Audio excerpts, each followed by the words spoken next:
পটাশপুর বিধানসভা এলাকায় আজকে যেখানে পুলিশ পাবলিক রিলেশন যেখানে করলেন, এসে আপনার কেমন লাগলো বা বিষয়টা কি? দেখুন, আমরা পাবলিক সার্ভেন্ট হিসেবে আমরা যেটা সবসময় ফিল করেছি যে আমরা যেখান থেকে উঠে এসেছি সেসব মধ্যবিত্ত নিম্ন মধ্যবিত্ত পরিবারে আমাদের যেটা পুরো পরিবার একদম up to the civic volunteer home guard পর্যন্ত আমরা এইসব গ্রামেতেই তাদের সব বাড়ি, আশেপাশের কোনো হয়তো জেলাতে তাদের বাড়ি, সেই সব সাব ইন্সপেক্টর এসআইদের। তো যখন যে সিজন সেই অনুযায়ী যেসব ক্রাইসিসগুলো থাকে সেটা দিয়ে আমরা মানুষকে ছুতে যাই, যেন এটা না হয় কি মানুষের শুধু পুলিশের কথা মনে পড়লেই শুধু একটা অন্য ধরনের নেগেটিভ ফিলিং যেন মনে না আসে। এটা একটা অ্যাসপেক্ট আছে, তো সেটাকে মাথায় রেখে আমরা যেখানেই কাজ করার সুযোগ পাই আমরা এটা বছরভর করি। আমাদের টিম সেটা খুব উৎসাহের সঙ্গে সেটাতে পার্টিসিপেট করছে। আমরা এখন মশার উৎপাত বেশি আছে, তো বয়স্ক মানুষদেরকে আমরা মশারি দিচ্ছি, তো আমরা এনকারেজ করছি যাতে মানুষগুলো আরও না অসুস্থ হয়ে পড়ে।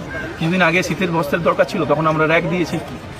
কিছু মহিলারা আসছেন বাচ্চাদের হাত ধরে, যেসব বাচ্চাদেরকে আমরা পড়াশোনায় উৎসাহিত করছি, বই খাতা পেন আমাদের সাধ্য মতো, আমাদের সীমায়িত সাধ্যে যতটা সম্ভব করার চেষ্টা করছি। আর তার উপরে যেটা থাকে আমরা বিশ্বাস করি, যেটা সবসময়, যে খেলার মাঠটা খুব জরুরি আছে, মানুষের জীবনের একটা খুব গুরুত্বপূর্ণ দিক আছে।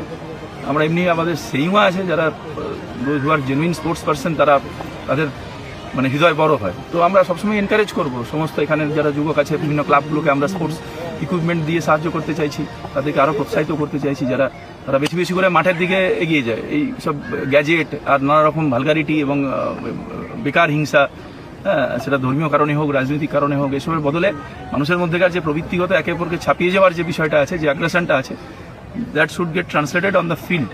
খেলার মাঠে সেটা চলে আসুক, সবাই সেখানে একে অপরকে ছাপিয়ে যাওয়ার চেষ্টা করুন on the line of strength, stamina, resilience, team spirit. তো এটাই আমরা এনকারেজ করছি। আমি দেখছি বিরাট উৎসাহ পাওয়া যাচ্ছে, মানুষজন ভালোবাসা পাচ্ছি, তার জন্য আমরা পুলিশ পরিবার খুব কৃতজ্ঞ আপনাদের কাছেও এবং এলাকার মানুষজনের কাছে।